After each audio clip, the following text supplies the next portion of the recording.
Hello दोस्तों, कैसे हैं आप। वैसे आप जानते ही होंगे कि भारत एक ऐसा देश है जहां मंदिरों की कोई कमी नहीं है। यहां पर अनेकों मंदिर है। कोई मंदिर अपनी अनोखी बनावट के लिए प्रसिद्ध है तो कोई किसी राजा रानी की याद के तौर पर, कोई अपने चमत्कारों के लिए प्रसिद्ध है। वैसे भारत में ऐसा कोई मंदिर नहीं जो किसी न किसी वजह से फेमस ना हो। इन्हीं फेमस मंदिरों में से एक मंदिर है बृहदेश्वर मंदिर। तो दोस्तों, आज की इस वीडियो में हम बृहदेश्वर मंदिर से जुड़े कुछ रहस्यों के बारे में जानेंगे। बृहदेश्वर मंदिर तमिलनाडु के तंजावुर में स्थित एक बहुत बड़ा मंदिर है जो भगवान शिव को समर्पित है। ये मंदिर अपनी बनावट के लिए बहुत ज्यादा प्रसिद्ध है। इस मंदिर में जो रहस्य हैं वो इसकी वास्तुकला से जुड़े हुए हैं। कहते हैं कि ये मंदिर बिना नींव के बना है।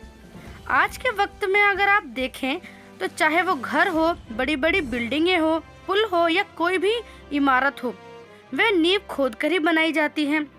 फिर भी उन इमारतों में प्राकृतिक आपदाओं की वजह से कोई ना कोई दिक्कत देखने को मिलती है। लेकिन बृहदेश्वर मंदिर जो आज से हजारों साल पहले बना था बिना नींव के, वो आज भी बिल्कुल सुरक्षित है। वैसे बिना नींव के बनने वाली बिल्डिंग और भी हैं, जैसे अबू धाबी की कैपिटल गेट बिल्डिंग, इटली में स्थित पीसा की मीनार। लेकिन ये दोनों ही थोड़ी बहुत झुकी हुई हैं, पर ये मंदिर बिल्कुल भी अपनी जगह से झुका हुआ नहीं है। और यही है इसमें एक रहस्य वाली बात। और ये जो मंदिर है वो पूरा ग्रेनाइट के पत्थरों से बना हुआ है। अब आप सोच रहे होंगे कि ग्रेनाइट के पत्थरों से बना है तो इसमें कौन सी रहस्य वाली बात है। तो इसमें रहस्य वाली बात यह है कि इस मंदिर के लगभग 60 किलोमीटर के एरिया में कोई भी ग्रेनाइट का ना तो कोई पहाड़ है और ना ही कोई पर्वत। तो फिर ये पत्थर कहाँ से लाए गए होंगे, ये आज भी एक रहस्य बना हुआ है। और फिर इन ग्रेनाइट के पत्थरों को तोड़कर इस तरीके से इस मंदिर को बनाया गया कि इसमें बिना सीमेंट या फिर किसी भी खास तरीके के पेस्ट का इस्तेमाल नहीं किया गया, बल्कि इन पत्थरों को इस तरह से पजल टेक्निक के जरिए जोड़ा गया कि ये आज भी आपस में एकदम अच्छे से जुड़े हुए हैं। इस मंदिर के शिखर पर एक गुम्बद है जिसके बारे में ऐसा कहा जाता है कि इस गुम्बद को एक ही ग्रेनाइट की चट्टान काट कर बनाया गया है। इस गुम्बद का वजन लगभग 80 टन से ज्यादा है और इसे दक्षिण मेरू के नाम से जाना जाता है। अब सोचने वाली बात तो यह है कि 80 टन का पत्थर इस मंदिर के शिखर पर कैसे लगाया गया होगा, क्योंकि उस समय तो आज की तरह कोई आधुनिक तकनीक थी नहीं। तो इस तरीके का पत्थर लगाना तो किसी चमत्कार से कम नहीं है। और ऐसा भी कहा जाता है कि इस गुम्बद की परछाई जमीन पर नहीं पड़ती। जिस तरीके से भगवान जगन्नाथ के मंदिर के शिखर की परछाई जमीन पर नहीं पड़ती, उसी तरीके से बृहदेश्वर मंदिर के गुम्बद की परछाई भी जमीन पर नहीं पड़ती। अब ऐसा क्यों है, और ये तो आज भी एक रहस्य बना हुआ है। भगवान शिव के इतने भव्य और विशाल मंदिर का निर्माण चोल साम्राज्य के शासक राजा राजा प्रथम ने करवाया था। इस मंदिर का निर्माण 1003 से लेकर 1010 ईस्वी के बीच हुआ।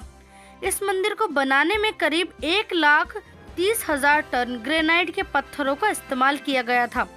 राजा राजा चोल ने इसे बनवाया था, इसीलिए उनके नाम पर इस मंदिर का नाम राज राजेश्वर रखा गया। और इस मंदिर को पेरुवुदयार कोविल के नाम से भी जाना जाता है। इसके बाद यहाँ मराठा शासक आए और उन्होंने इस मंदिर का नाम राज राजेश्वर से बदलकर बृहदेश्वर कर दिया। मराठा शासकों ने इस मंदिर में कई पेंटिंगें भी लगवाई जो आज भी टूरिस्टों को अपनी ओर आकर्षित करती हैं। ये मंदिर 13 मंजिला है। इसकी ऊंचाई 66 मीटर है और इसकी चौड़ाई 122 मीटर है। इस मंदिर के गर्भगृह में एक भी पिलर नहीं है। यहाँ पर चोल और मराठा शासकों के बहुत से अभिलेख मिलते हैं जिनसे उनके बारे में जानकारी मिलती है।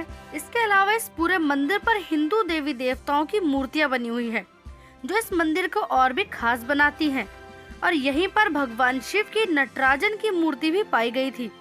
इस मंदिर में भगवान शिव के वाहन नंदी की भी मूर्ति बनी हुई है जो 6 मीटर लंबी, 2.6 मीटर चौड़ी और 3.7 मीटर ऊंची है। इसका वजन 25 टन के लगभग है और ये प्रतिमा एक ही पत्थर को तराशकर बनाई गई है। इस प्रतिमा को 16वीं शताब्दी में विजयनगर शासनकाल के दौरान बनाया गया था।